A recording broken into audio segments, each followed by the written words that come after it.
Someday soon I'm gonna make it. Yeah, all hard work's gonna be worth it. Ooh, everyone who didn't believe it, they don't know a thing. I'm gonna try, gonna try, gonna try. Work till I die, till I die, till I die. I'm gonna fail and get up, 'cause I'm not giving up on my dream. I'm gonna cry, gonna cry, gonna cry. Chasing the highs, yeah, the highs, yeah, the highs. Hey guys, welcome back to the channel. If you're new here, I'm Samantha, and it is currently a little after 2 o'clock in the morning, France time. I cannot sleep. As you can see, I am alone. My children are obviously sleeping. My husband is actually not here. He is away, about to start the job that we told you guys about in another video. And I am restless, as you can see. I cannot sleep. I haven't been able to sleep the past couple nights due to the state of the world, due to the fact that we are currently living through this pandemic that has drastically changed all of our lives.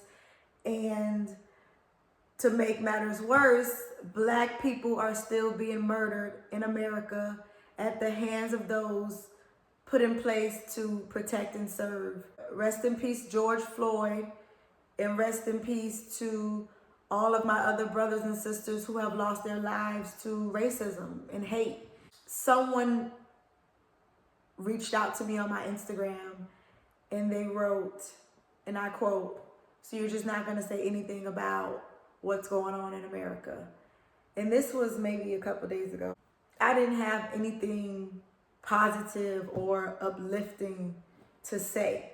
So I think I responded to her and told her that I was just emotionally exhausted, which I'm sure we all are. But I decided to use this platform that we normally use for entertainment and positivity. I wanted to use this platform to address my brothers and sisters, my fellow Americans. I would like to shed some light on our gracefulness, on how graceful we have handled the racism against us in America. And I chose the word graceful because if you look at our history, how we were brought to America in chains, forced into enslavement, our families were torn apart, our women were raped, we were murdered, we were beaten, we were not treated like humans. And when we finally gained our freedom, we were lynched, hunted, segregated. We were forced to accept that we were less than. I think we were considered 3/4 or 3/5 a human at that point. Fast forward to today, and all of those struggles and all of that pain is still relevant to what we're dealing with in America today. So when I say that I want to applaud our gracefulness, I mean just that. The fact that we are still sharing our talents, our culture with America. America is still benefiting off of us. We are still fighting in all the wars. We're still risking our lives, paying taxes. We're still doing all these things gracefully, even though America has painted us to be uncivilized, savages, gangsters, thugs, ghetto, whatever you want to call it. We still show up for America. We're still trying to allow America to right its wrongs when it comes to the injustice that our people face on a daily basis.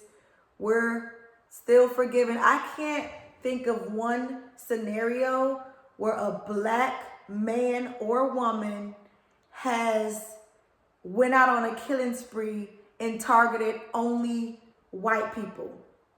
I can't think of one time that was the narrative.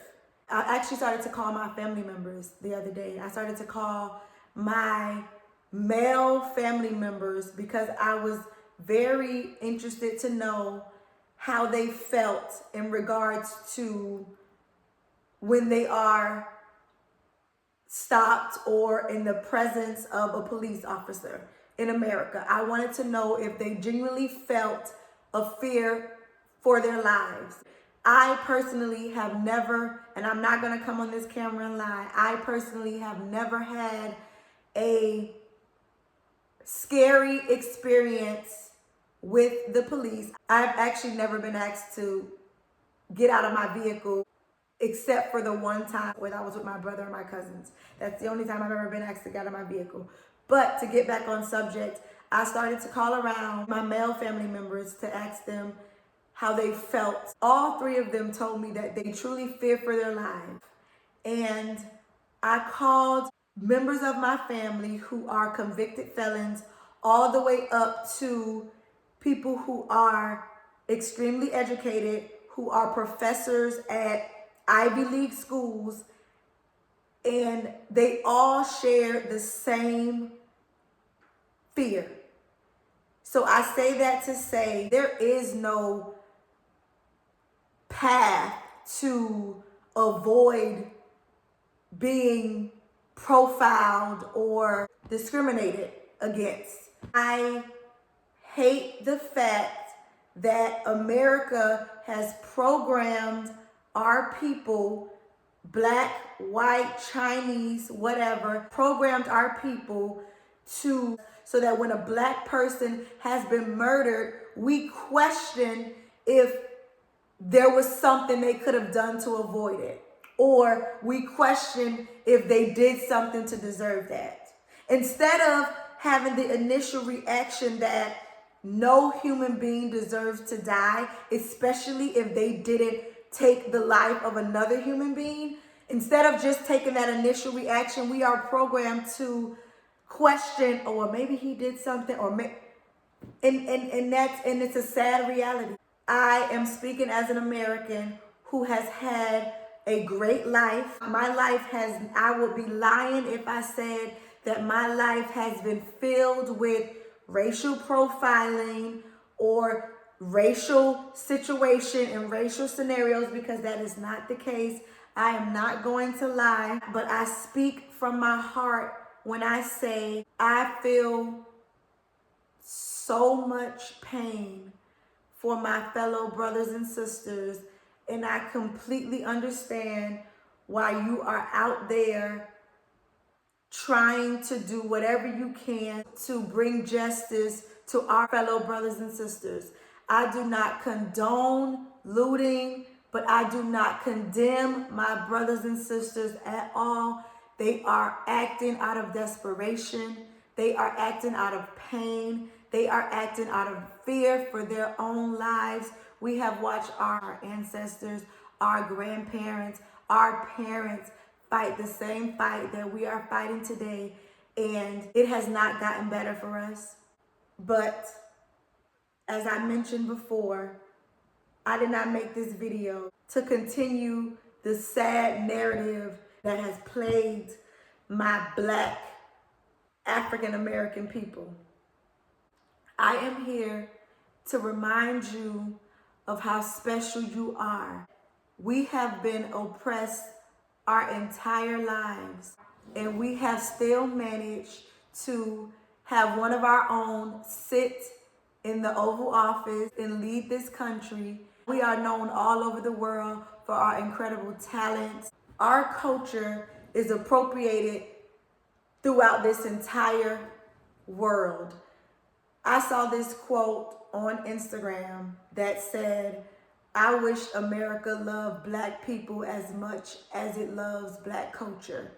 And I think that we can all agree that if America loved black people as much as America loves black culture, we wouldn't be having this conversation. I don't know what else to say. I'm gonna try to go to bed. I hope that my brothers and sisters take from this video that we are truly one of a kind. They can't kill our spirit as hard as they try. We are special. We are unique. I love everyone, and I hope that this message is received well. Good night.